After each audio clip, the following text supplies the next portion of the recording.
और इस अवसर पर आप सभी लोग यहाँ पर पधारे, आपका स्वागत और अभिनंदन करता हूँ। और आपके मन में जो जिस प्रकार की चिंता है अपनी आने वाली पीढ़ी को किस प्रकार से शिक्षा के क्षेत्र में आगे बढ़ाएं और वो उत्तरोत्तर आगे बढ़े और इस गांव का नाम रोशन करें, फलोदी जिले और भारतवर्ष का भी नाम रोशन करें, इस भाव के साथ में आप सभी यहाँ पर बना रहे हैं। हमारे बीच विराजमान हमारे साथी और युवा प्रतिभा आदरणीय अभिषेक जी बहादुर, पूर्व प्रधान फलोदी, जिस क्षेत्र से मैं खुद हूं, अभी तक अपने आप को मास्टर सबसे संबोधित जब होता है तो मुझे खुशी होती है, प्रसन्नता होती है। और इसी वर्ग में सबसे आला अधिकारी पहले जिला शिक्षा अधिकारी आदरणीय राजेंद्र जी शर्मा साहब, सीबीओ आदरणीय किशोर जी बोरा साहब, यहाँ के पीओ आदरणीय बलवंत सिंह जी, आपके उग्रास के पीओ आदरणीय रमजान सिंह जी सोलंकी साहब, हमारे बीच विराजमान इस खारा गांव की सरपंच आदरणीय सुगनी देवी कानाराम जी साहब, ओ भाई अगो नाराज हो जाएंगे, कान जी नाम हाथ दूंगा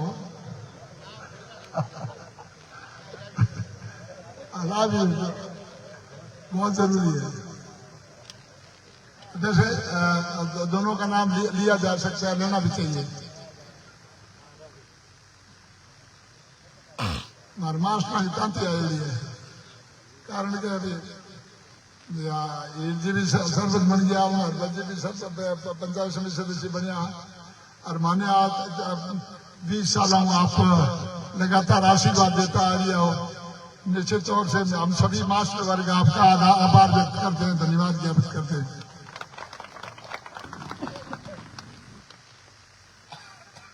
उग्रास के सरपंच आदरणीय चित्राराम जी,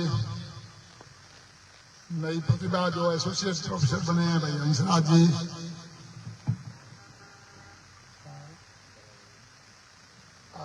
पंचायत समिति सदस्य को मैं हमेशा प्रधान कहा करता हूँ, कारण कि पंचायत समिति सदस्य वही प्रधान बनता है। भाई शरवण जी, प्रधान जी करुणाराम जी,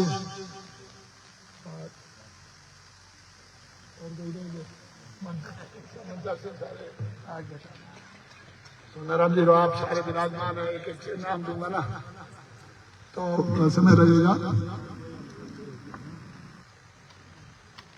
जो गांव शिक्षा के क्षेत्र में आगे बढ़ गया वो कहीं पर पीछे नहीं रहता है। और मैं आदरणीय अशोक जी को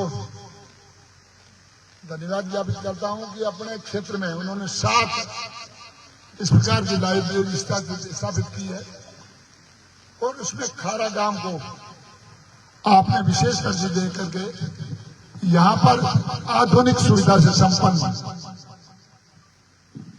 इस लाइब्रेरी को बनाया है।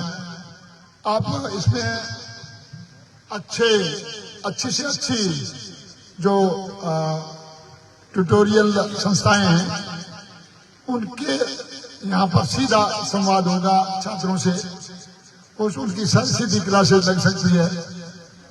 सिर्फ एक इंटरनेट का 100 रुपए का साल महीने भर का लगेगा और आप उसके बाद में जो आप जाकर के एलएन में और अन्य संस्थाओं के अंदर कोटा में जाकर के अध्ययन करते हैं, वो सारी सुविधाएं सीधे डायरेक्ट इंटरनेट के माध्यम से आपको उपलब्ध होगी, आपके बच्चों को उपलब्ध होगी। आवश्यकता इस चीज की है कि आप अपने बच्चों को प्रेरित करें, शिक्षा के 3 आयाम हैं। शिक्षार्थी जो शिक्षा ले रहा है, शिक्षक जो शिक्षा दे रहा है, और उसके अभिभावक। जब तीनों एक राय एक मन होकर के शिक्षार्थी के बारे में जब सोचेंगे, शिक्षार्थी अपने बारे में सोचेगा और हर समय चिंता करेगा उसका अभिभावक, और शिक्षक भी अच्छी तरह उनकी गाइडेंस देगा, तब जाकर के वो सफलता के पायदान को चढ़ता जाएगा। और इसके लिए कुछ संसाधनों की आवश्यकता रहती है, और वो ये लाइब्रेरी उसका पूरा कर रही है। मैं समझता हूँ कोचिंग के लिए अब हम भेजते हैं कहीं पर दूर दूर, नया वातावरण होता है, उस वातावरण में बच्चा उसमें एडजस्ट होता है, नहीं हो पाता है। इस ग्रामीण परिवेश के अंदर इस प्रकार की आधुनिक सुविधाएं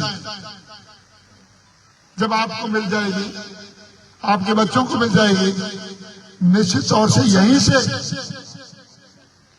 कुछ ऐसी प्रतिभाएं निकलेगी जो आगे जाकर के इस गांव का नाम भी रोशन करेगी, माँ बाप का नाम भी रोशन करेगी, और हमारे क्षेत्र का नाम भी रोशन करेगी। हम अपेक्षा करते हैं इस आने भारत की भावी पीढ़ी को कि आप मन लगा कर पढ़े। खुला आसमान है आपके सामने, पूरा संसार आपके सामने है, और आजकल तो पूरा संसार मुट्ठी के अंदर ये मोबाइल के माध्यम से आप पूरे विश्व के अंदर कहीं से संपर्क कर सकते हैं। किस प्रकार की कोचिंग आप वहां से ले सकते हैं, पढ़ सकते हैं। हर चीज आपके गूगल पे उपलब्ध मिल रही है। तो ऐसी परिस्थिति में यदि आप लोग अच्छी तरह से अध्ययन करेंगे तो आपका भविष्य ठीक रहेगा। ये कुछ टीन एज है, टीन एज जिसको अंग्रेजी में बोलते हैं 13, 14, 15, 16, 17, 18, 19, यानी टीन का मतलब किशोर अवस्था। किशोर अवस्था में बच्चा बालक के फिसलने की ज्यादा संभावना रहती है। उस समय में उसके ऊपर बहुत ध्यान रखना पड़ेगा, शिक्षक को भी ध्यान रखना पड़ेगा, माँ बाप को भी ध्यान रखना पड़ेगा, वो सही रास्ते पर चले, और जिस काम के लिए हम उसको भेज रहे हैं वहां पर उस काम के लिए ही अपने आप को प्रतिबद्ध करें। इस भाव के साथ में अपने को संभालना होगा, अन्यथा ये फिसलन है, इस टीन एज की फिसलन है, बच्चे को गलत भी दिखा सकती है, गलत रास्ते पर भी ले जा सकती है। तो आप और हम सबको इस टीन एज के बच्चों को ध्यान रखना पड़ता है।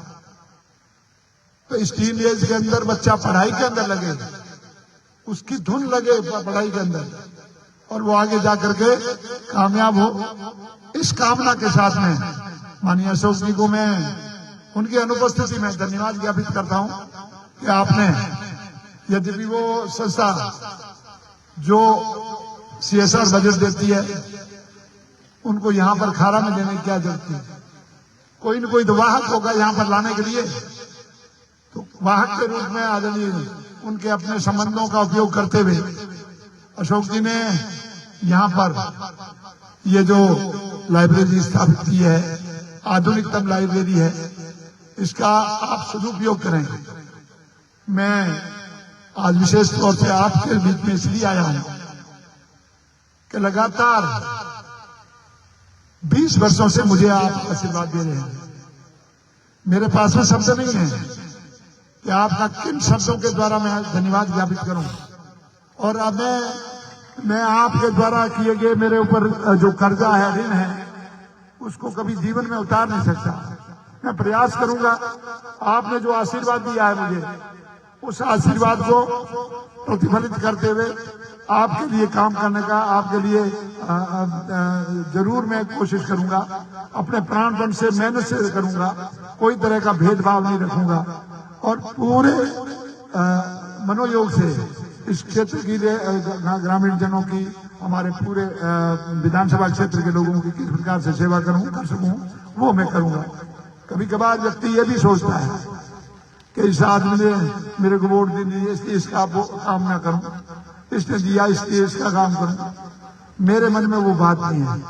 जब कभी भी कोई भी गांव का सरपंच बन जाता है, गांव का पंचायत समिति का प्रधान बन जाता है, चाहे उसको वोट दिए है या न दिए है, प्रधान वो पूरे पंचायत समिति का है, सरपंच पूरे गांव का है और विधायक भी पूरे विधानसभा क्षेत्र का है। तो उसको अपना धर्म की पालना करनी चाहिए। इसी सोच के साथ में मैं आपके श्री चरणों में अपनी सेवा को सुपुर्द करूंगा, ये आपको मैं विश्वास दिलाता हूं।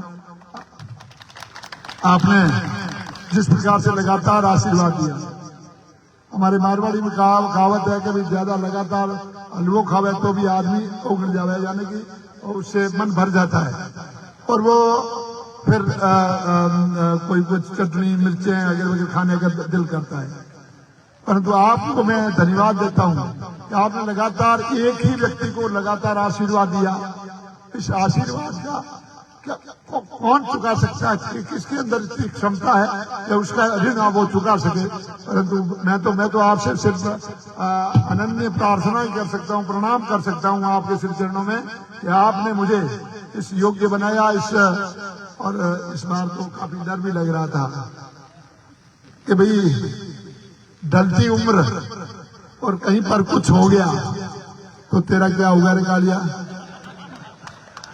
तो ऐसी परिस्थिति ना, परंतु आप लोगों ने मुझे जिस प्रकार से संभाला और आशीर्वाद दिया, मैं उनके लिए मेरे पास में वो शब्द नहीं है। शायद मां शारदा ने भी मुझे उन शब्दों से नहीं नवाजा है कि मैं उन शब्दों का उपयोग कर सकूं, परंतु मैं आजीवन आपका ऋणी रहूंगा और आप सब लोगों ने मुझे आशीर्वाद दिया, इसके लिए भी बहुत बहुत आभार व्यक्त करता हूं। और आपने जो भी यहाँ पर रामनारायण जी महाराज साहब ने और सही राम जी ने और इन सब ने, पीयू साहब ने जो भी बात रखी है, जो भी मांग रखी है, ये तो आप ही का मामला है। आप ही ने मुझे इस योग्य बनाया कि मैं आपकी मांग को पूरा करूं। मेरा धर्म भी बनता है तो मैं कोशिश करूंगा कि आपके हर बात को पूरा करने की। अभी बजट सत्र के बाद में ही कोई कुछ संभव होगा, उससे पहले तो कुछ कर नहीं पाएंगे। बजट के बाद में निश्चित तौर से जो भी आपकी मांग होगी, उन मांगों का मैं पूर्ण करने का पूरा प्रयास करूंगा। और खारा मेरे जीवन की सबसे पहले जब अपने आजीविका कमाने के लिए पहले मैं कहीं पर गया हूं तो ये खारा ही किधर ही है। यहाँ पर ये 40 पाउंड की रेल लाइन हुआ करती थी, उसको 60 पाउंड की, यानी वो मीटर गेज वाली रेल लाइन थी। ये छोटे वाली मीटर गेज जिसको बोलते हैं, ब्रॉड गेज और मीटर गेज अलग अलग होते हैं। तो यहाँ पर मेरे चाचा जी चौधरी गंगाराम जी ने एक कच्ची गेंद भरी, उसको बदलने के लिए 60 पाउंड वाली में। तो मैं स्कूल से निकला ही था तो मेरे चाचा जी ने कहा कि तुम भी चल यार, तो एक गेंद भर ले। तो मेरे कहा आदमी कहाँ से मिलेगा, आदमी खूब आ जाएंगे, आप गेंद भरो। तो वो उनके PWI से अच्छे संबंध थे, घर करके को सब था, तो उन्होंने मेरी भी गैंग भरवा दी। फिर वहां पर PWI कोई आईदान जी गुर्जर करके था, वो बहुत मतलब खर्राटा आदमी था। तो मैं तो स्कूल से निकला ही था और अप्रैल मई का महीना था, मेरे अप्रैल का महीना था और जबरदस्त धूप थी। तो मैं यूं खड़ा था, यूं मेड था, तो मेरे अंदर भी अहंकार था कि मैं मेट हूं, मैं काम क्यों करूं। अब तो आपने सिखा दिया, सब झाड़ू मारना भी सिखवा दिया, मैं कर लेता हूं। अब तो सबको सिखवा दिया, मोदी जी ने सिखवा दिया। पर उस समय मैं खड़ा था और वो आया और वो आयशा के माध्यम से उन रेल लाइनों को दूर हटा रहे थे। तो उसने कहा ये कौन है, तो ये तो मेट है। क्या होता है मेट, यूं करके वो मेरा हाथ है, वो रेल लाइन है, उसको तपती रेल लाइन के चिपका दिया, तो वो छाले हो गए। मैं तो वहां से भागा, सीधा जाकर के BSF में भर्ती हो गया। 9.5 साल तक BSF में रहा, वहीं पर मैं BA की, पंजाब यूनिवर्सिटी चंडीगढ़ से मैं BA हूँ। उसके बाद में MA की राजस्थान यूनिवर्सिटी जयपुर से। बेटे और बेटियां बैठी है यहाँ पर। जब आदमी को शिक्षा प्राप्त करने की ललक होती है, उसे दुनिया में कोई नहीं रोक सकता। मैं फौज में था, बॉर्डर के अंदर सरकंडों के अंदर रहते हुए मेरे मन में ये आई कि मैं पढ़ूं, मुझे आगे पढ़ना चाहिए। मैंने प्राइवेटली फार्म भरा पंजाब से, चंडीगढ़ से, और 3 साल में बीए कर लिया। कौन सी विपरीत परिस्थितियां आदमी को ज्यादा ताकत देती है, और विपरीत परिस्थितियों में आदमी का आत्मबल भी बढ़ता है। आप उसके बाद आप मेरा अंदाजा लगा सकते हो, जिस आदमी ने कभी कॉलेज की थ्रेशोल्ड, जिसको यहाँ हिंदी में तो भाई 10 क्या बोलते हैं वो बोलते हैं, और मारवाड़ी में थर्ड गट के हैं, उसके ऊपर पैर नहीं रखा, कभी अंदर नहीं गया कॉलेज के अंदर, और उसने एमए इंग्लिश के अंदर कर ली। पता नहीं कितनी मतलब मेहनत की पराकाष्ठा होगी, कितना कुछ किया होगा। तो इसलिए मेहनत की पराकाष्ठा के द्वारा ही वो सब कुछ हासिल किया जाता। क्या आप ये समझ सकते हो कि एक बार हमारे जाकर के आपके बीच में ये जनप्रतिनिधि के रूप में सामने खड़ा होगा, ये कभी किसी ने कोई स्वप्न देखा? मैंने भी नहीं देखा, पर मैंने कभी वार्ड पंच का भी नहीं सोचा।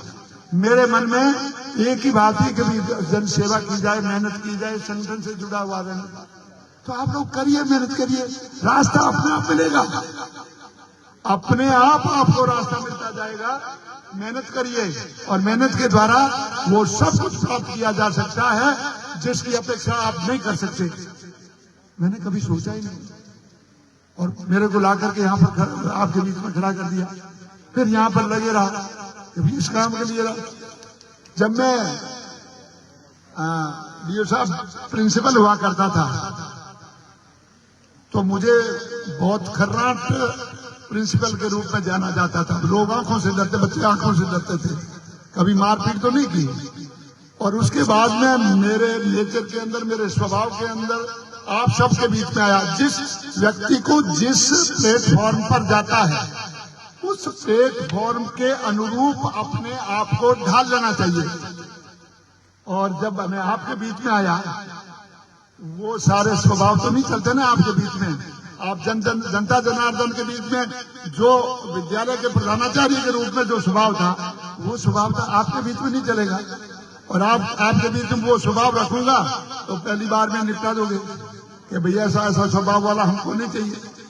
तो जिस रूप में, जिस प्लेटफॉर्म पर, जिस मंच पर आप जो अभिनय करने के लिए आपको भेजा है, उसी के अनुरूप आपको अभिनय करना पड़ेगा।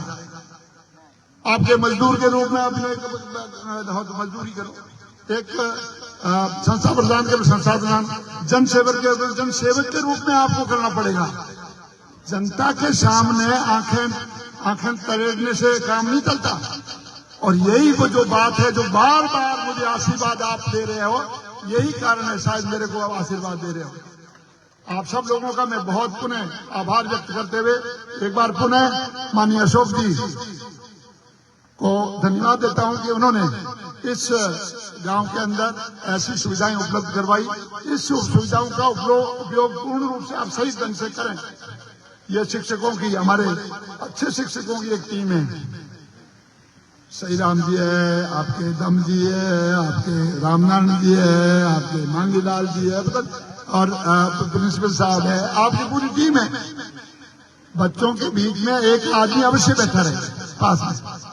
थोड़ा समय निकालो, अपना समय भी दे दो, ताकि बच्चे अच्छी तरह से पढ़ सके, आप उसमें बातचीत ना कर सके, यहाँ पर पढ़े तो पढ़ करके रहे।